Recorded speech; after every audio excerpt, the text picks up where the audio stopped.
Ghana, Nigeria. Good afternoon, colleagues in Europe, and good day to everyone. I am Gideon Mankralo, and I am the network manager for the Alliance for Integrity in Ghana and Nigeria, and I will be your host for today's webinar. Thank you so much for joining. Briefly, the Alliance for Integrity welcomes you all to the first session of a series of webinars on compliance. You are very much welcome. And this is the agenda for this morning, this afternoon's session. We'll do a brief welcome, and then we would move in directly to presentations from our experts who are already on, and we would have a time for question and answers, which will be open to all participants. I would explain the protocol to all of us before we move on. Then we would have a discussion on next steps, and then we'll call it a day. Permit me to introduce to you briefly the Alliance for Integrity in just a minute. The Alliance for Integrity is a global non-profit initiative, and our aim is we seek to be the global game changer for enhancing business integrity through multi-stakeholder collaborations. We do this through compliance trainings for businesses, peer-to-peer exchanges, webinars, podcasts, and the use of an app called the Integrity app. And let me explain briefly what the Integrity app is. The Integrity app is a simple, useful, and sustainable digital assessment tool relevant for the private sector and also the public sector organizations to check their compliance health and to improve on same. We encourage everyone, businesses, private sector who are logged on to quickly have a look at the Integrity app, assess company's compliance health, and also to build capacity. Today's webinar is on the topic functions of a compliance officer. And to help us deliver on this objective are two experts, Felipe Volante, the ethics manager of Walmart, Chile, and Narteh, the head of compliance for Contracta, Ghana. This webinar is intended to be interactive, so kindly use the chat button below your screens to type your questions, your comments, your suggestions. These will be read and discussed and addressed by the facilitators. An opportunity will also be given after the presentations for participants to take turns and put on their microphones and ask questions or make comments. You can do that by simply clicking on the hand. There is a hand, raise your hand button just below the screens that you can just click on, and you will be given the opportunity to ask questions directly. We encourage everyone to mute their microphones and to stay interactive. At this point, I introduce to you Mr. Felipe, lawyer Felipe Volante, to start the discussions. Thank you, and I hand over to you. Before Felipe comes on, we want you to know that the event is being recorded, so kindly be aware that it's being recorded. Thank you very much. So Felipe, take over. Thank you. Thank you. Thank you very much, Gideon. I would like to thank Alliance for Integrity for inviting me to participate in this webinar about the function of compliance officer, as well as for my picture because I look younger. Well, here in Chile, as well as in the rest of the world, we're facing an increased interest for compliance and ethics issues, especially in business. Of course, this phenomenon cannot be seen as a transitory issue because it is a permanent requirement for every organization. Today, talking about regulation, fines, value for shareholders, for management, for the society, at the end of the day, is talking about compliance. My name is Felipe Volante. I'm a lawyer. I'm currently working for Walmart Chile as ethics director, as well as other responsibility in the ethics and compliance team. And I want to share with you some thoughts about what are the focus on the functions of a compliance officer. And I want to begin this presentation by talking about the context where the compliance role exists. Let me move this slide. Gideon, are you there? Yes, Felipe, I'm here. I can't move this slide for the next slide. Sorry, you can do that now. Mm-hmm. Okay. Thank you. Okay. So as I was saying, the compliance officer is part of this organization that we can call a compliance organization in a company or a given entity. And I think that it is important to emphasize the context because the compliance officer is one of the elements that composes a corporate compliance program. Therefore, the proper operation of the program depends not only on the person who serves in this role, but also at least on other two components. First of all, the existence of the program itself, which has to be designed to make sure that the company is conducting its business in full compliance with all national and international law and regulations that pertain to its particular industry and to detect the non-compliance and prevent the misconduct most likely to occur. And we have a third element that is the culture of compliance that requires the engagement of the board of directors, the senior management, and of course the CEO of Chief Executive Officer.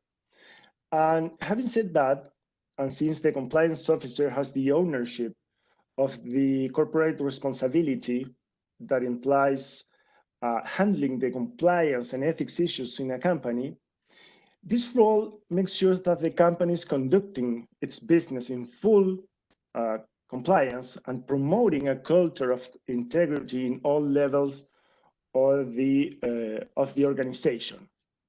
So we can probably say that there is both an ethical and a pragmatic component in this role. Next slide, please, Gideon, and thank you. Thank you. And before talking about the functions and responsibility of this role, I think that we should dedicate some words about the qualities of characteristics that a compliance officer should have in order to achieve its duties and goals. First of all, and even when it sounds very obvious, it has to be an ethical person and willing to scrutinize all facts without making a snap judgment and interview any relevant employee for their perspective. It has to be proactive and vigilant, look for any breaches in compliance all the time, and at the same time actively enforcing and seeking out any weaknesses in company dealings. Has to be willing to keep learning, because most industries that employ a compliance officer are subject to constantly changing legislation. Then staying on top of things is crucial. Has to be diligent, and needs a strong conviction, and that's been strength to stand by difficult decision and be more influenced by right versus wrong than by relationships. And I think this is one of the most difficult things for a compliance officer, and it's related to his or her independence with respect to the organization. And this is at the same time, this means that she or he has to lead in setting the tone for corporate integrity. And finally, and I think this is very, very important, has to be a clear communicator. That means that it has, she or he has to needs a great skills to be able to communicate and cooperate up, down, and across the employee chain. Of course, all of these characteristics or qualities, right, are going to be part of the role, and the compliance officer has to work a lot to accomplish everyone. Gideon, could you please help me with this? Thank you. Great. So we can distinguish with respect to the process to create a compliance program at different stages, which require special focuses from the compliance officer, and we can distinguish here an initial setup, the embed of the program in the organization, and the phase of keeping the program alive. Of course, this is every stage is gonna need different resources, different time, different focus. And I'm gonna refer especially to the first one, the setup of the ethics and compliance program in the organization. And for this, please give on the next slide. Thank you. Okay. And for this, I think that we should start with saying that one of the most challenging activities of a compliance officer is about the setting up of the corporate compliance program, because it requires defining risk assessment, planning, policies, procedures, training, communications, and an effective risk assessment. And I would like to dedicate some words about this, because in my opinion, it is the most important part of the program.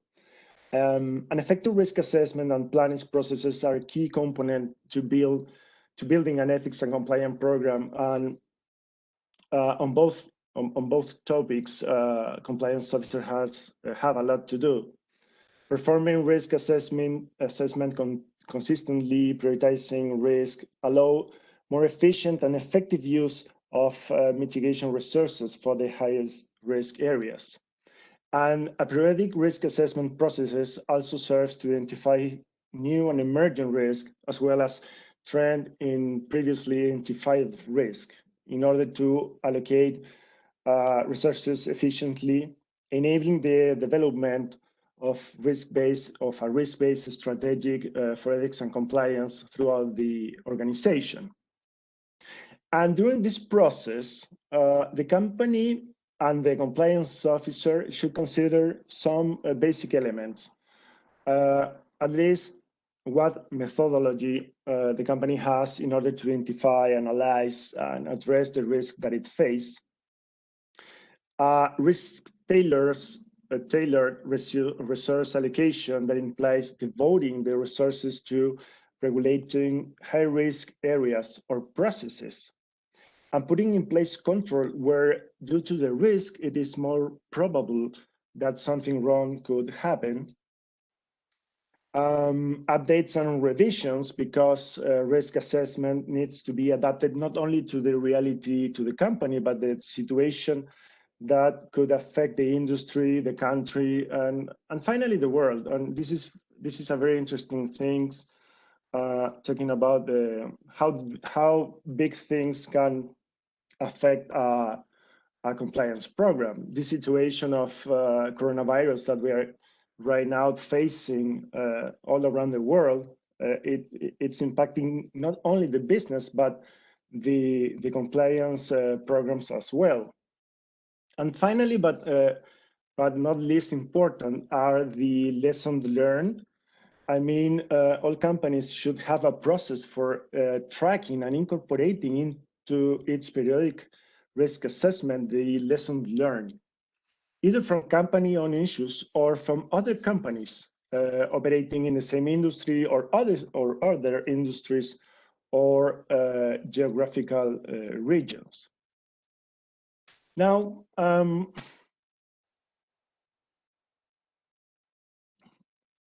talking about internal policies and procedures, of course, they give content and effect to the compliance program and aim to reduce risk identified by companies as part of the compliance, as part of its risk assessment process.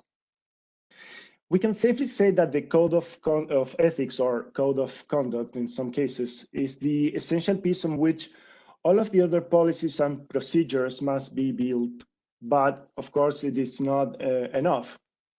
Policies and procedures have to incorporate the culture of compliance into the day-to-day operations of the company. And of course, designing, implementing, and updating policies and procedures requires a deep knowledge of the business, as well as the legal environment, and the compliance officer has, of course, a lot to do in this aspect too. I don't want even think about a compliance officer giving an advice with respect to a law that doesn't apply to a specific situation, right? And since, and this is other important thing, since the most of the industry that employ a compliance officer are subject to constantly changing legislation, he or she has to keep learning always and staying on top of things, because it is absolutely crucial to understand the market, the situation, everything that could affect the program and the company, even the stakeholders of the company, of course. And finally, hello, Felipe. Yes. Felipe, to notify you that you have a minute so that we can hand over. Thank you. Okay. I'm sorry. Just a few words about the training and communicating, because I think it is very important as well.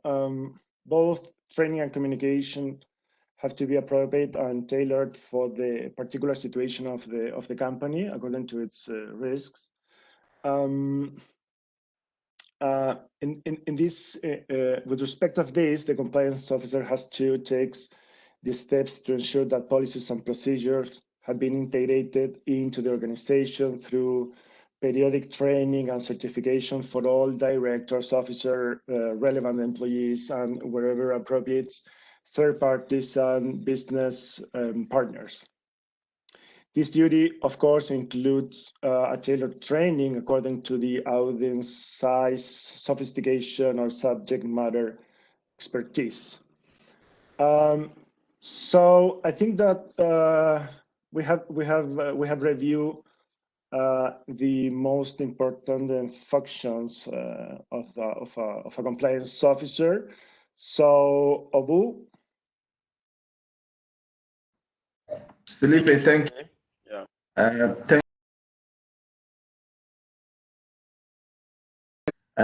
So I'll continue from where Felipe left off, and I would set a brief context. The word compliance. So the word compliance simply means to adhere.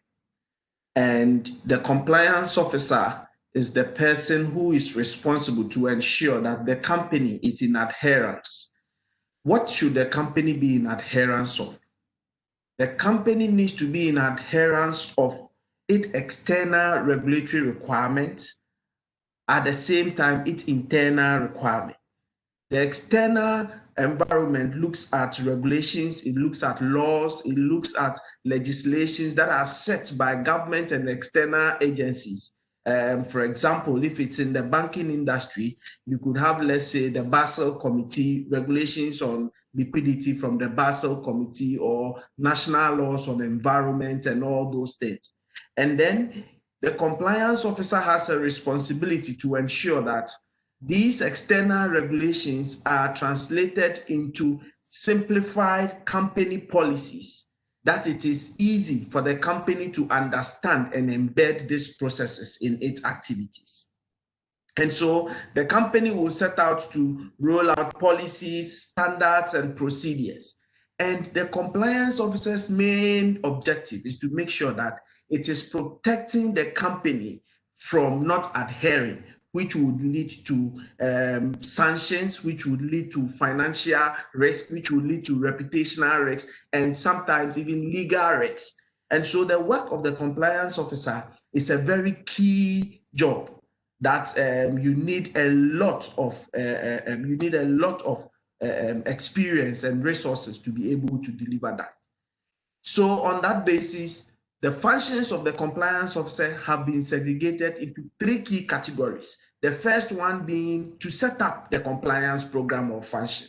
The second one being to embed the compliance program in the company. And then the last one being to monitor, report, and maintain or to improve the compliance program within the business. So the first function of the compliance officer, which has to do with the setup of a compliance function, starts with risk assessment.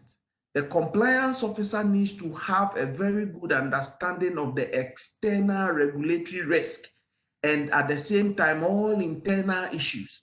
And so through this risk-based assessment, the compliance officer is able to identify gaps, that is, areas that are exposing the company to risk. It could be legal, it could be financial, it could be reputational risk. And the duty of the compliance officer is to make sure that these identified risks, there are clear mitigations to make sure that they are addressed. And so it moves into the phase of the development of a fit policy. And the policies are developed based on the gap. And so, for example, you should not expect a company that is in aviation industry to have the same type of policies as a company in banking, because their risks may be different.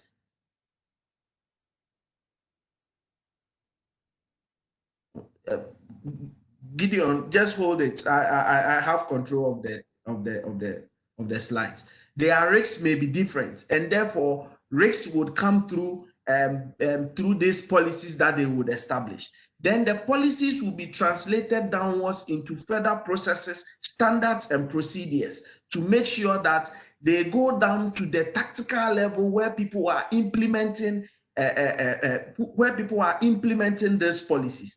Then at that level, we would make sure that there are controls that has been set up just to make sure that it validates processes and does not allow people to breach a policy or to breach a process. And so the first part of the compliance officer's function is ensuring that there is a compliance program that is set up. Once the program is set up, Gideon, please move for me. It's not working here. Once the program is set up, then we move into the level where the compliance officer needs to embed in the organizational culture. We should not forget that the organization is there and it has its culture. And so in embedding compliance in the organizational culture needs to make sure that, one, there is compliance, there are ethics, there is the culture of the organization. And these 3 things are coming together. And where they meet, which set out rules, processes, and all that, where they meet becomes the fulcrum. And that becomes a compliance ethics culture of the business. And so the business sets out to make sure that it's achieved an organization, that compliance is embedded in the way things are done and the working ways of people. And this is done through the business having, or the compliance officer rolling out an effective training plan, which ensures that training is targeted, is tailored to suit the right type of stakeholders. And so there are certain times, if you work in a factory where you have a lot of shop floors, it is good for you to do a lot of face-to-face training with this type of people so that they will be able to address you with their concerns. You have elitists within the organization, you can rely on online trainings through your intranet processes and all that. You should also ensure that compliance, there is a lot of communication. You do policy awareness. There are posters. There are communications across the business through your intranet processes, just to make sure that people are aware of all compliance issues and what they need to do in a simplified language that allows easy comprehension. Now, as part of the embedding process, you need to make sure that your risk management function is working. And that is what we call the continuous risk identification, making sure that on a daily basis, on a periodic basis, we continue to identify risks, the ones that are emerging, the existing ones, the mitigations that have been put in place to make sure that these risks are mitigated or are reduced. And then we make sure that as a compliance officer, you keep an eye, because most of these risks will not be owned by the compliance officer. The compliance officer works through other stakeholders to achieve results. And therefore, continuous and constant monitoring of these risks from the various stakeholders would ensure that you are managing your compliance environment in a way that is very suitable. Now, as part of the compliance program, when you are embedding, what it means is that you are making sure that people understand, and doing the right thing becomes the order of the day. And so if you want people to do the right thing by what the law says, by what the process says, then it is important to make sure that you put in place structures that discourages people from doing things that are non-compliant and non-ethical. And so the whistleblowing tool, having a whistleblowing platform, would be a very essential part of the embedding process, where when things go wrong, people are able to stand up and speak out. And you should know that the speaking out should be in a way that people do not become victimized, but people have the opportunity to speak out in confidentiality, and then their cases are heard, they are investigated, and then feedback is given as appropriate. One key area where the compliance officer is important in recent times has to do with anti-bribery and corruption. The issues around gifts and entertainment, corporate hospitality, donations, the issues around third-party due diligence, or what some other people would call know your business partner or know your customers. These are areas that the compliance officer ensures that the company is not importing any external risks into its own environment, but making sure that third parties are properly screened, and when the risk is too high for the company to bear, decisions are taken whether to go ahead with some mitigations or to stop such relationships. Gideon, next slide, please. Now, the third function of the compliance officer, and we should know that the compliance officer's functions are a lot. And so this seeks to give a summary of the functions of the compliance officer. As subsequent webinars, we will be taking focus on specific areas. And so the third one has to do with to monitor, to report, maintain the compliance program. So at the monitoring and maintaining stage, one of the things that the compliance officer ensures is done is making sure there is a proper breach management system. When there is speak up, it should not end there. When people make allegations, those allegations need to be received. They need to be checked to see if they have merit for it to be investigated. Then the compliance officer in some instances would have to empanel a team of investigators, or the compliance officer himself involved in investigation to uncover whether these allegations, as has been said, are true or not. The key thing in all investigations or managing of breach management is to ensure that we are able to come out with gaps, and what process improvements can we have to make sure that those gaps are addressed and issues don't repeat itself. And sometimes people need to be rewarded for good things, and when people do bad things, they also need to be rewarded based on company policy and processes. And then at the end of the day, all forms of breaches, the compliance officer needs to ensure that key learnings are shared in a confidential way such that people learn from what has happened before, and going forward, we prevent things from happening. Now, the compliance officer also plays another key role, which has to do with advisory and approval functions.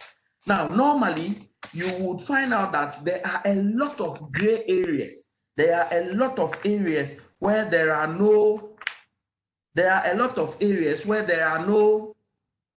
policies, or there are things that come up. The function evolves, and therefore, people would come to the compliance officer with a lot of issues which may not be documented in terms of guidance from anywhere.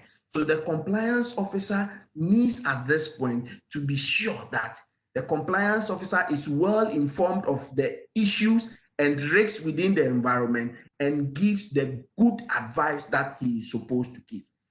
People may sometimes even send emails to say, the compliance officer needs to okay this process before I move along. And the compliance officer also has a critical function in supporting strategy and management in ensuring that they are coming up with the best of decisions that are compliance and ethical. Periodically, the compliance officer would need to be reporting their program performance, outcomes, and key findings to the board of the company, just to make sure that things. I just interrupt a minute to let you know you have a minute to. That's fine. Move to the next slide. Next slide, please. Good. Now, as part of the functions of the compliance manager, the compliance manager needs to make sure that he does or she does a risk-based ad hoc process review. This is what we call compliance audit. You need to make sure that based on the risk appetite of the organization and the risk exposures that you have, as a compliance officer, continuously you review your processes. You review how things are being done. One, to make sure it's being done properly, and then two, to make sure that where there are breaches, they are identified earlier before a regulator possibly identifies such breaches. And the type of process improvement that one needs to put in place to make sure that as a business or as a company, the company learns from its past weaknesses in its process and uses it to improve upon the compliance program that it has. Thank you.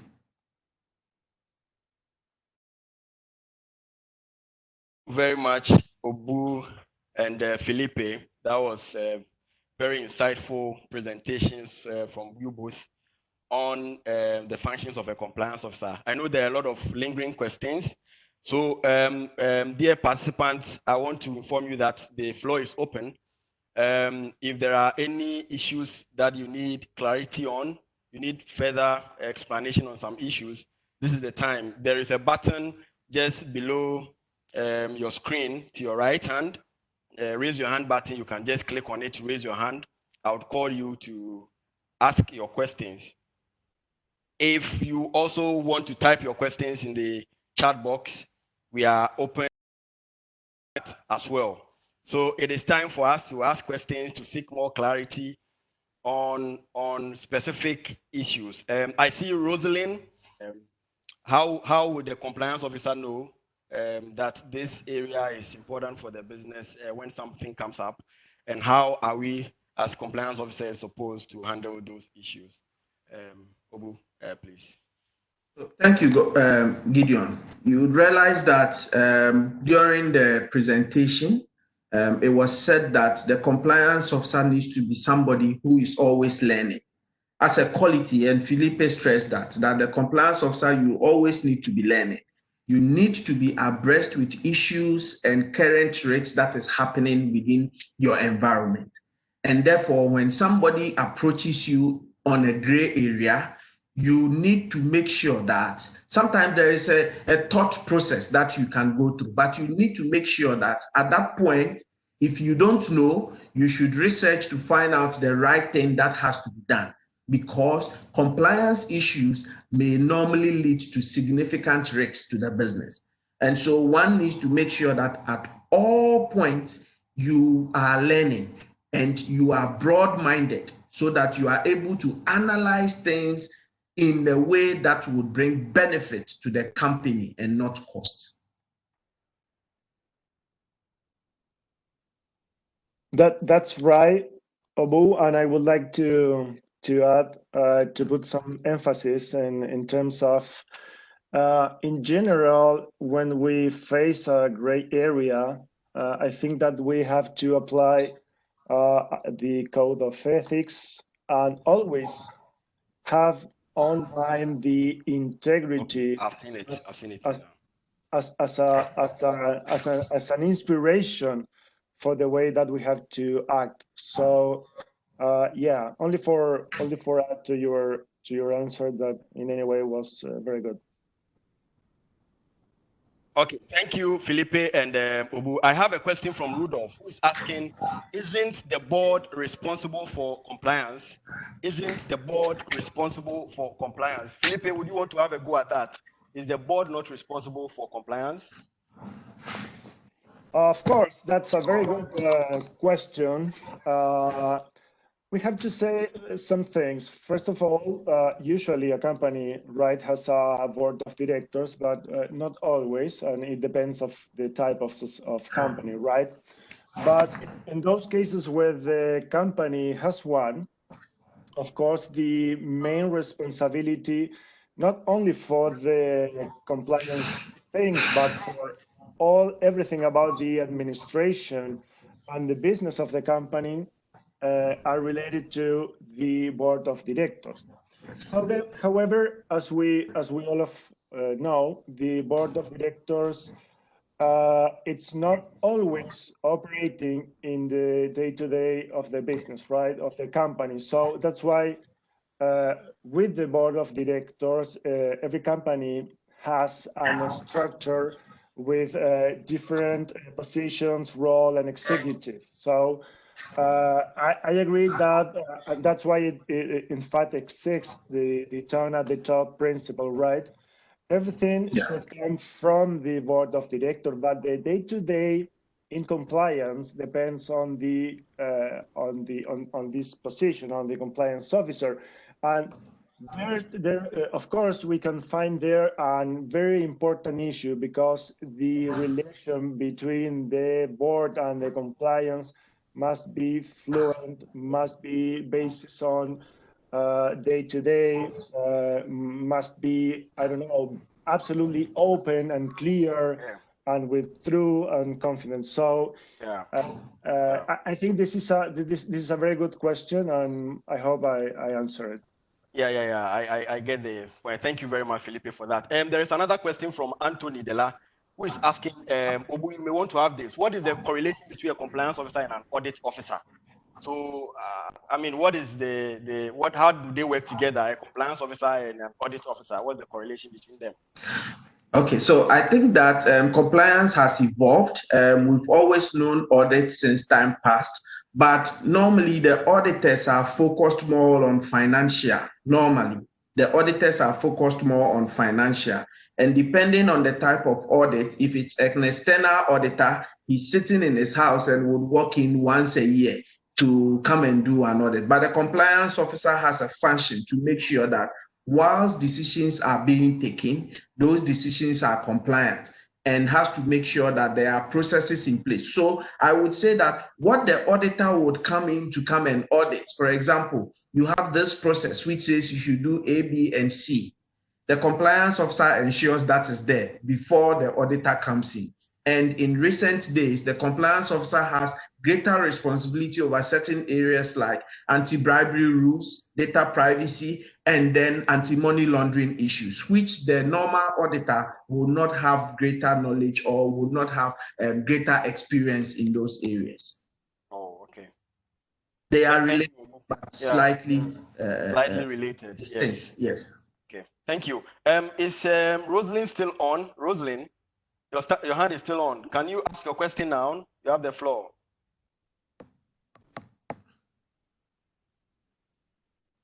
Hello, Rosalind. Is Nana Aya Edu? Nana Aya Edu, are you also on? Can you unmute? Else you can type your questions in the chat box and it will be read out. There is another question in the chat box from Dela. He says that in this COVID-19 crisis, what are the measures compliance officers should put in place to curtail risk in their organization? So Dela wants practical measures that as a compliance officer has to put in place in the organization to curtail the risk associated or emanating from the COVID-19. Felipe, you want to have a shot at this? Sure, thank you. I think this is a very good question too, because coronavirus hits every organization, every state, every country, every government. From the compliance perspective, this situation forced to every organization to adopt new measures, especially on anti-bribery things, because of course we are facing more relations with authorities, right? We have put in place antitrust measures as well, because all governments right now are forcing to companies to cooperate, but the antitrust laws are still in force, right? So there's another risk there. And other issues very important to the pandemic that we can mention are, for example, food safety, right? As well as health and safety, because at least in our case, I mean, in the supermarket case, of course, our customer are going to buy things, essential things to our stores, and we have to put in place a lot of measures to protect not only the life and the health of our customers, but for our employees and associates too. So there's a lot of things to think about compliance and coronavirus. And of course, it depends on the industry, what kind of measure do you have to put in place in order to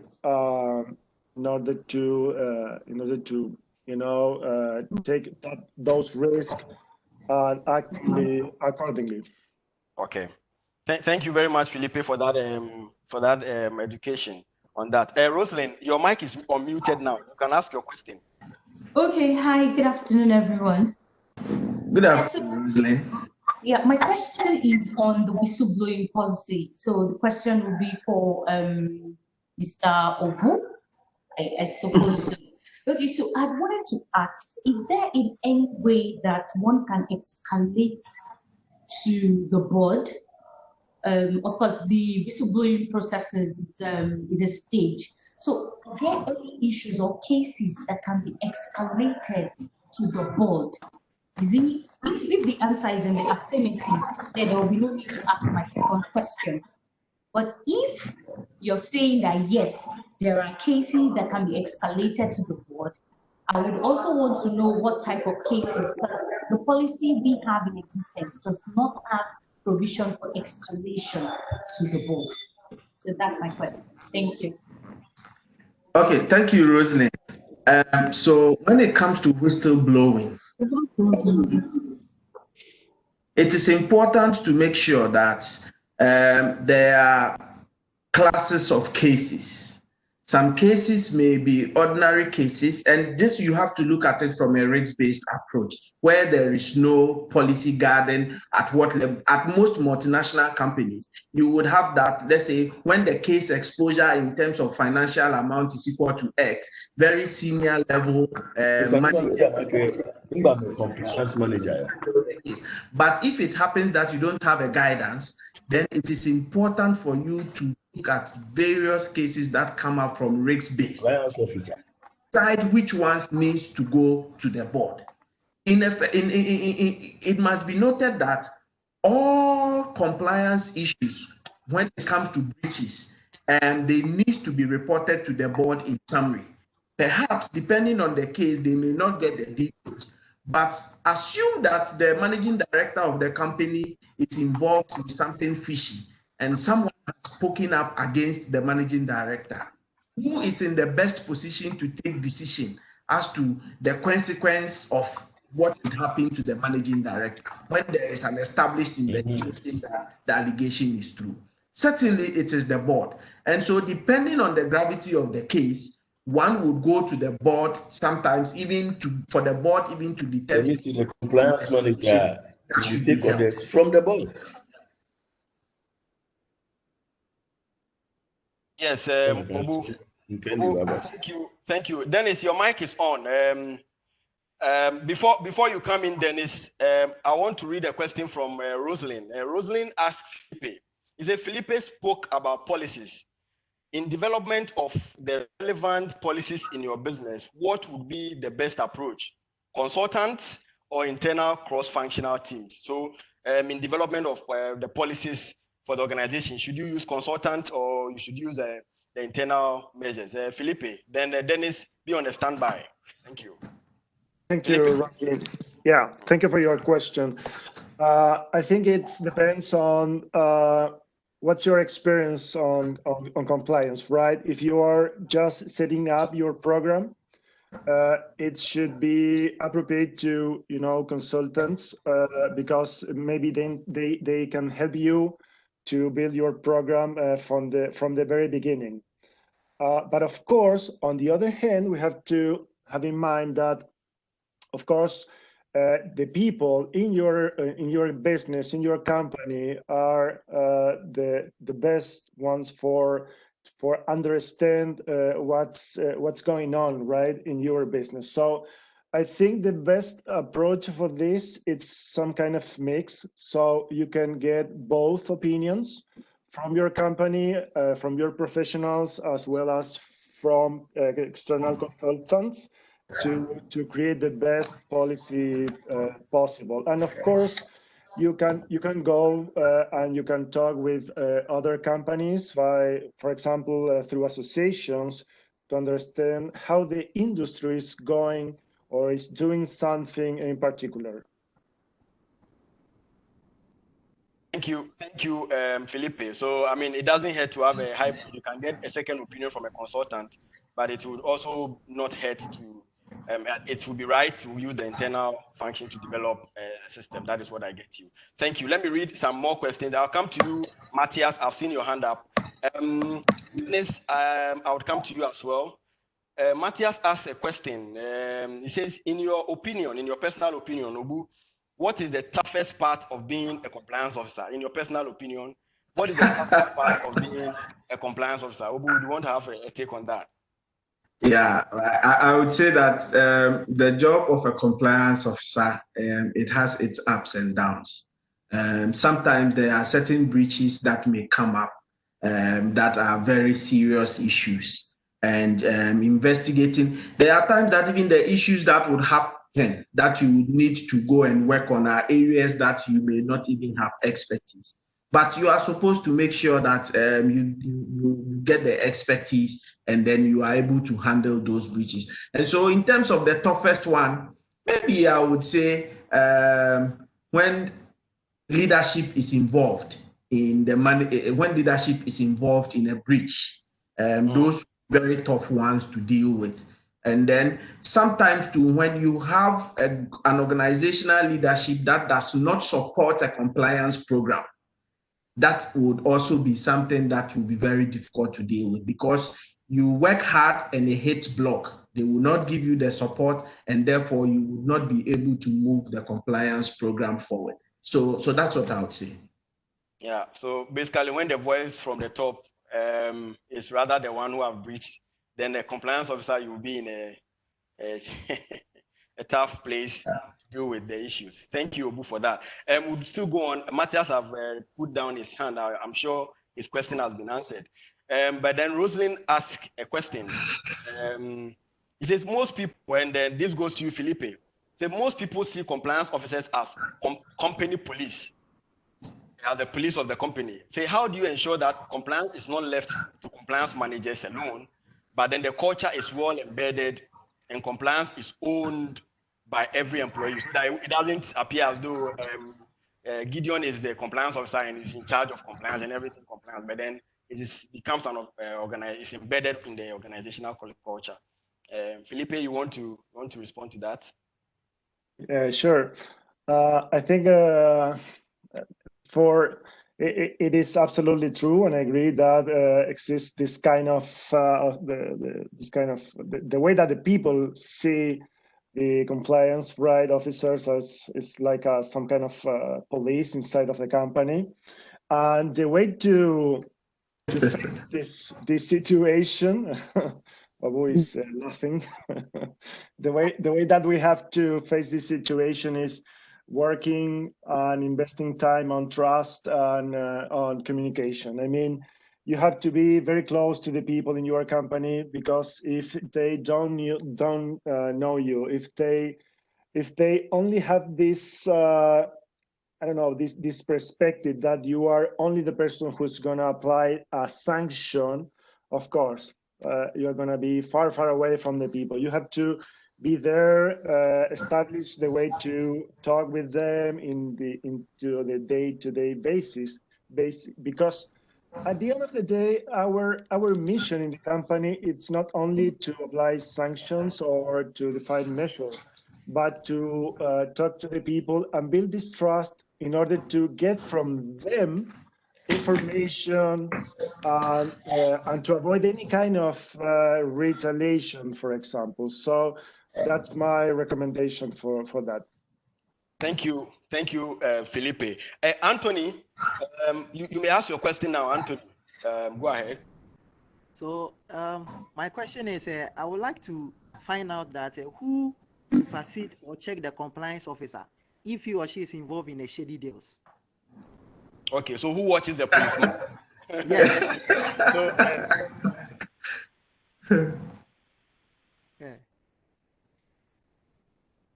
Gideon. It seems Gideon's line has fallen. Can you hear me? Yes. Okay, good. So I will try to take that question. So the compliance program itself, on an annual basis or periodic basis, is also reviewed by auditors. And back to your question on auditors earlier. So the compliance function is reviewed by auditors on an annual or periodic basis. If the company has group audits, the group audit review, and where the company does not, external auditors may look at the compliance function and review its activities and benchmark it. However, the compliance officer is also measured in the same rod that understanding that when the compliance of, so for example, when somebody would make allegation, all allegations may not come to the compliance officer. Some of the allegations may go to the board or to third parties that are independent of the compliance officer, so that when the compliance officer is involved in something, there is also a group of people that will be able to come and audit and verify, and then where sanctions need to be applied, those sanctions will be applied. I've seen compliance officers that have been sacked before for failing to do one thing or the other, or exposing the company to other types of risk. Yeah, thank you, Obu. I see Dennis and I see Matthias. Let me read a question from Amatele Docas. He says, some organizations, and this goes to you, Felipe, he says, some organizations may not have the compliance function or clearly defined rules for compliance. How can such an organization ensure compliance to external and internal regulations? So some organizations do not have the compliance function at all. So how can they ensure that they are compliant to the external and internal regulations, Felipe? Let me see if I understand well the question. You mean how the compliance officer can handling with the internal and external regulation? So there is a company that does not even have compliance function. They don't have a compliance officer. So how do they handle their compliance issues? Yeah. Okay, perfect. Thank you. Well, it is very difficult, of course. If a company doesn't have a compliance officer, it's gonna face a lot of dangerous things at the end of the day, because in some particular occasions, it corresponds to legal department or audit to handling this issue. But if they don't have a compliance officer, all of these duties and this role, it's going to be in different parts of the company. So my suggestion for that is to find a way to coordinate legal and audit and operation to get, I don't know, some kind of meetings or any kind of coordination in order to take these things and find a way to resolve it. Thank you, Felipe, for that. Dennis, back. From you, Dennis.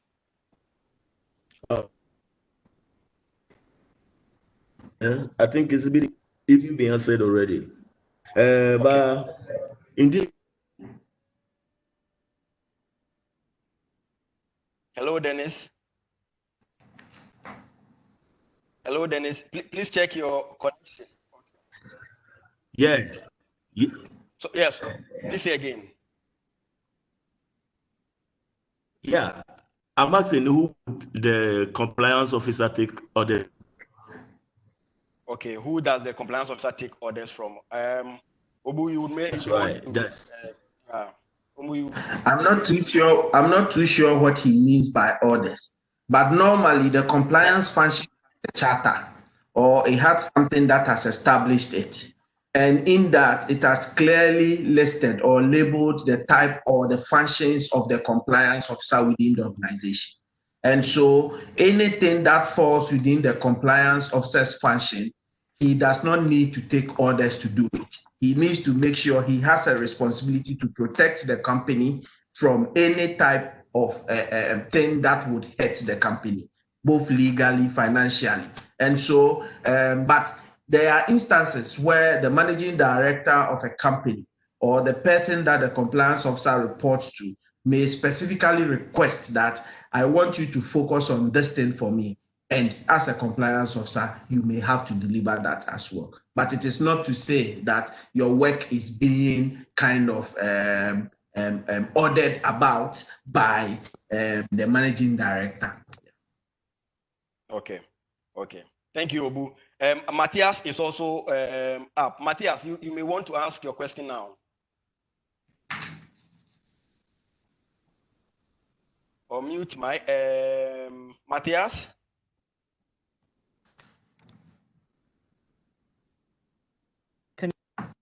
Yes, we can hear.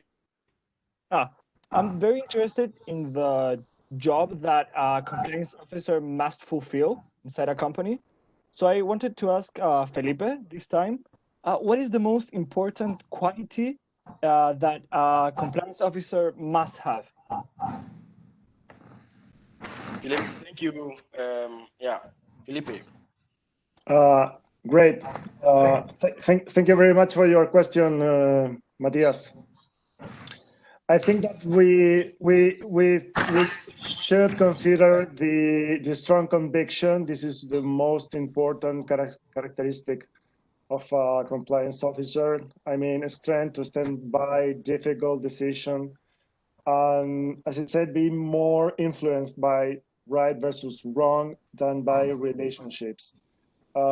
Because as I explained, the compliance officer lives on an environment, right? And this environment is a company with a lot of people, with interaction with the board of directors, the CEO, the employees, etc. So willing to take the lead in setting the tone for the corporate integrity, in my opinion, it's the most important thing.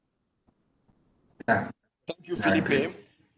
I would want to take two more questions, and then we can move on with the program. So there's a question from Alan, who says, what kind of alternatives to training does compliance officer have at hand to expand the compliance culture within organization? So what are the alternatives to training does the compliance officer have at hand to expand compliance culture within companies? And Ubu, you want to respond to that, please? Yeah, so I would say role modeling. Aside from training, we expect the compliance officer and leadership of the team, of the organization, to be role models to behave the way they want other people to behave, to speak the way they want other people to speak, to do things in an ethical manner for others to emulate.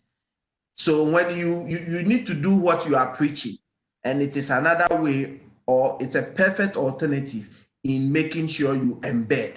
And this particularly when you have leadership of the organization preaching and doing what they are preaching, then certainly you would get the domino effect of the lower lags also following up to do same, even without trading. So do as you preach, basically. Yes. Thank you.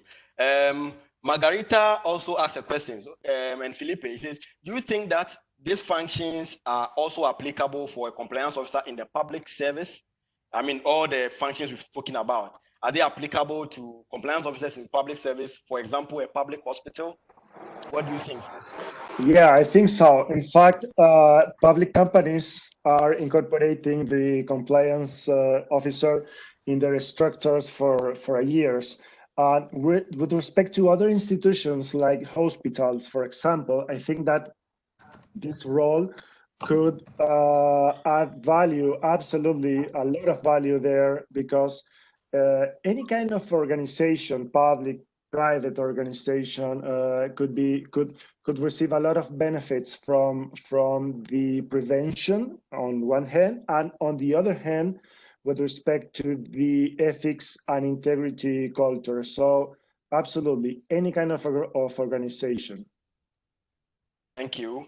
We are very, so we'll take just one more question and then we would go on with the program. So last question from Valerie says, how can we maintain this compliance commitment in this actual pandemic of COVID?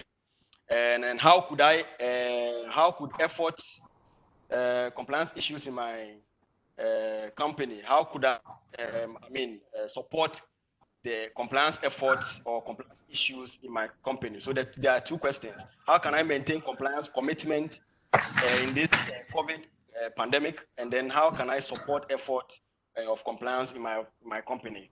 Obu, you may want to respond to that. Okay, so let's start with support. The function of the compliance officer, it's, I would use in this term, a mere coordinator. Every staff of the organization is a compliance person and ideally should have compliance commitment in their appraisal system or in their day-to-day activities. And so if you work as the finance manager or in the finance team, your compliance activity starts from making sure your reporting times are adhered to, your tax filings are done on time and all that. And so everybody plays a role in the support. And then when you have risks, you speak about it. It is managed in a way that is appropriate and to make sure the company's reputation and financial risks is also mitigated. Now, on the issue of the commitment in pandemic times, it is trite knowledge to note that during this pandemic time, if you check the procurement compliance page on LinkedIn and other platforms, they've suggested that this is a time that a lot of people are taking advantage of to make sure that a lot of people would say, oh, it was during the pandemic, we needed not to go through the process. We had to make sure that we do it as urgently as possible. And so we did it.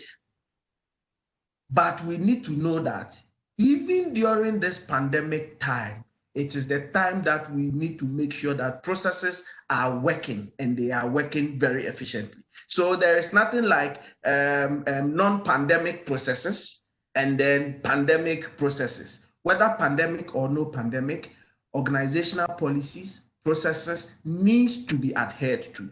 Where there is the need for urgency and you think you have to step aside the process, make sure that you are getting exceptional approval from the compliance officer or the responsible person. Other than that, you need to follow the rule.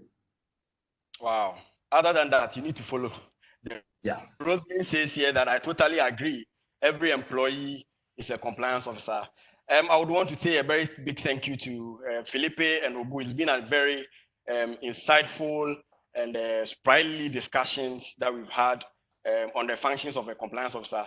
for the colleagues whose questions have not been answered, just so you know that there are other series that would follow.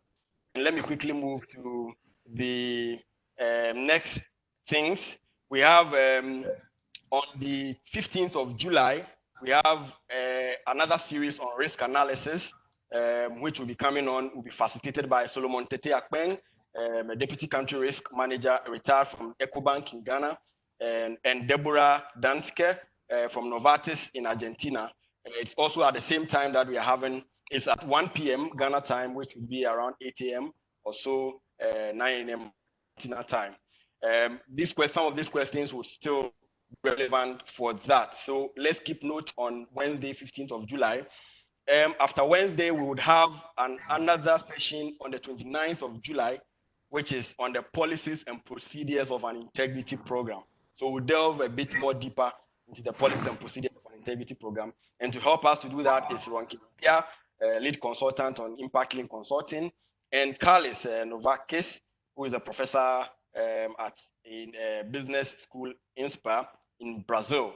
That also comes out on the 29th of July, and it's also on WebEx. The last would be on third-party compliance, which will be facilitated by Franco Wusu and San, Central and West Africa Area AHSSE and Business Continuity Manager for Maersk, Ghana, and Maria Olmos, who is also with Novartis, Colombia, and it will be from 2 p.m. Ghana time, which will be around 9 p.m. Colombia time, 9 a.m. Colombia time, on the 12th of August. And all these are a series that we are running on compliance and the entire organization. We would want to say a very, very, very big thank you to Narteh and Felipe Volante for the dedication that you've put to this, the slides, the insights you've given us. We really appreciate. And to all our participants, we thank you very much for signing up and for logging on. We expect to see you in the next 3 other series that are coming on in this month and in August. We encourage you to register. We will take your questions, and then we would ask all the relevant questions. We encourage you to fill the survey form after this event and let us know how it went, and let us know what we can improve in the next sessions. We want to thank you very much for your attention, and these are the addresses of where Alliance for Integrity is across the world. You can reach out via mail or via phone, wherever you are, and then let's make the world a better place. Thank you very much, everyone, and to the backroom team, Amanda, Fernando, and Christiana, you've done a great job. Thank you, and see you all. Bye-bye.